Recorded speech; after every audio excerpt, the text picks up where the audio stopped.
مولوی عمران صاحب یہ میں آپ سے بھی میں پوچھوں گا کہ کوئی شخص اپنی بیوی کو اگر چھوڑنا نہ چاہ رہا ہو اور بیوی خلا لے لے، اس کی کیا شرعی حیثیت ہے؟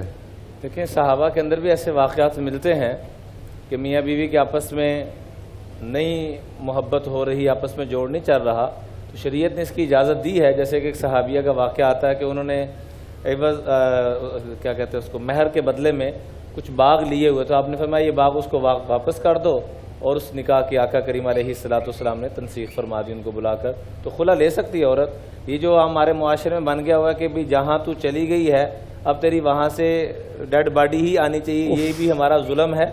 اگر بچی، ہماری بیٹی بہن وہاں تنگ ہے تو ایسا نہیں کرنا چاہیے۔ البتہ بات پہ طلاق دینا وہ بھی غلط ہے، وہ بھی اللہ کے عرش کو ہلا دیتا ہے۔ تو یہ اس کا حکم ہے۔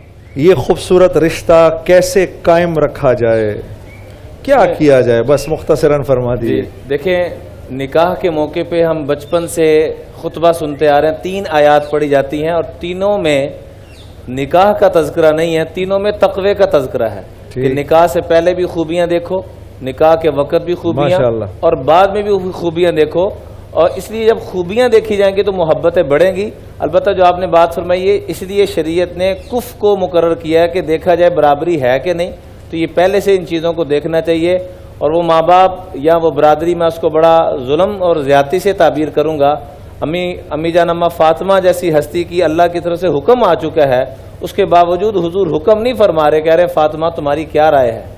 تو اس لیے ہمیں رائے لینی چاہیے، زبردستی یہ کرنا یہ زیادتی ہے۔ ویڈیو کے نیچے سبسکرائب کے بٹن پہ کلک کریں، بیل کے آئیکن پہ کلک کیجئے تاکہ ہر نئی ویڈیو کی نوٹیفیکیشن آپ کو مل جائے۔